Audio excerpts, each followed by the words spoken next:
Pourquoi réduire au même dénominateur?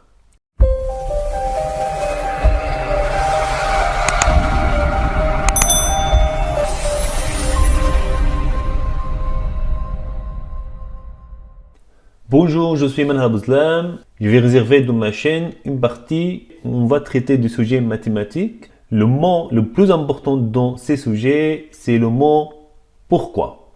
Pourquoi on fait ça? Pourquoi on ne fait pas ça? Voilà, il y aura des questions que vous avez rarement posées. Le sujet d'aujourd'hui, c'est pourquoi réduire au même dénominateur quand on a addition des nombres fractionnaires.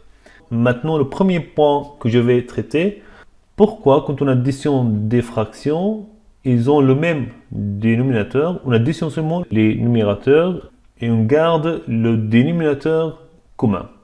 Donc, pourquoi on n'additionne pas les numérateurs et les dénominateurs? Avant de prouver ça, il faut prouver que pourquoi quand on multiplie des nombres fractionnaires, on multiplie les numérateurs et on multiplie les dénominateurs. On va prendre cet exemple-là. Donc moi je vais multiplier ces deux nombres fractionnaires. Je peux multiplier par 7 et par 11, comme vous voyez. Comme je multiplie par 7 et 11, donc je vais diviser par 7 fois 11 pour ne pas changer le résultat. On simplifie. Il reste quoi? 5 fois 3 divisé par 7 fois 11. Donc comme vous voyez, quand on multiplie deux nombres fractionnaires, on multiplie les numérateurs et les dénominateurs. Ok? Voilà, je reviens sur notre premier point.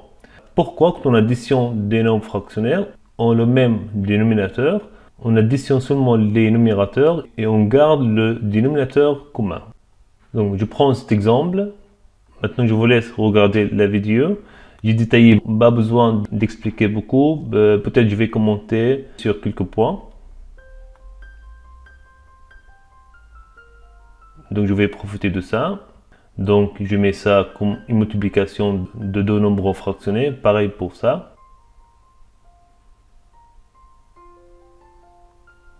Donc j'ai factorisé, où le facteur commun c'est 1 sur 5.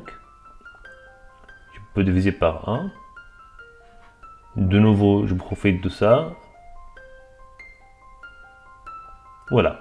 Donc, comme vous voyez, on a additionné seulement les numérateurs et on a gardé le dénominateur commun. Donc, comme vous voyez, on additionne seulement les numérateurs et on garde le même dénominateur. Donc, on n'additionne pas les numérateurs et on n'additionne pas les dénominateurs. OK? Maintenant, supposez on n'a pas le même dénominateur. Comme vous avez vu, on n'a pas additionné les dénominateurs. On a additionné seulement les numérateurs et on a gardé le dénominateur commun. Mais ici, on n'a pas le même dénominateur. Tout simplement, on va mettre au même dénominateur. OK? Voilà. Maintenant, j'ai une autre explication un peu plus précise sur pourquoi on n'additionne pas les numérateurs et on n'additionne pas les dénominateurs. Let's go. Maintenant, je vais poser la question, est-ce que le résultat c'est comme ça? Ça veut dire on additionne les numérateurs et on additionne les dénominateurs. Maintenant, je peux trouver un paramètre bêta de façon que d égale quoi? B sur bêta. Donc, je remplace d par sa valeur.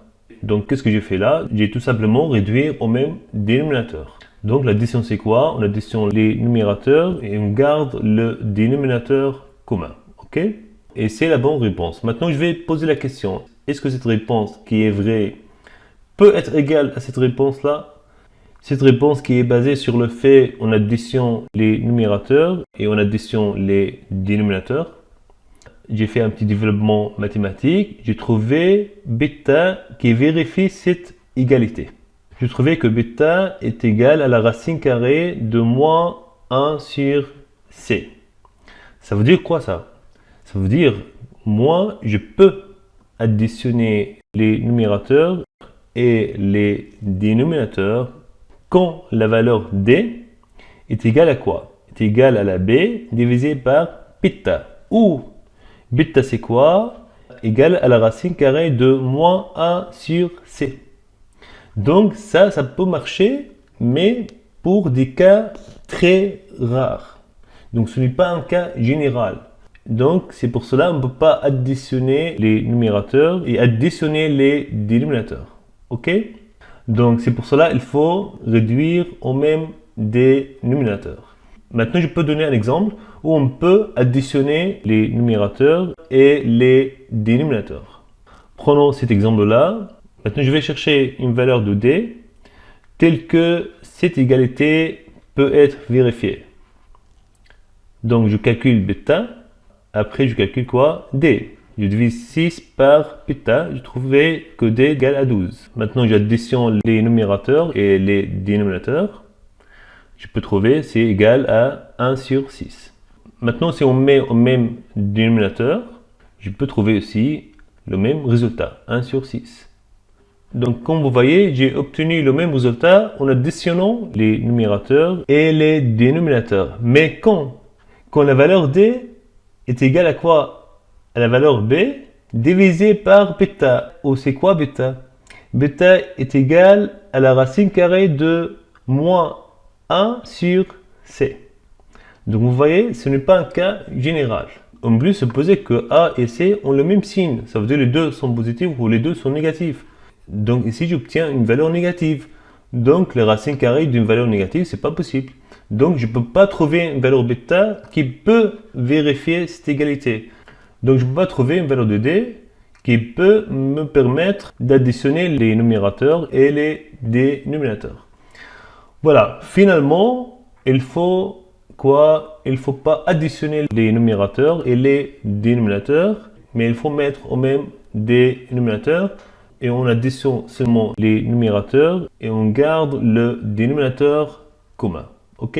Voilà, c'est le premier sujet dans cette partie-là. J'espère que le sujet était intéressant. Attendez-moi pour d'autres sujets. N'oubliez pas, s'il vous plaît, de vous abonner à ma chaîne de YouTube. Merci pour votre attention et à bientôt. Au revoir.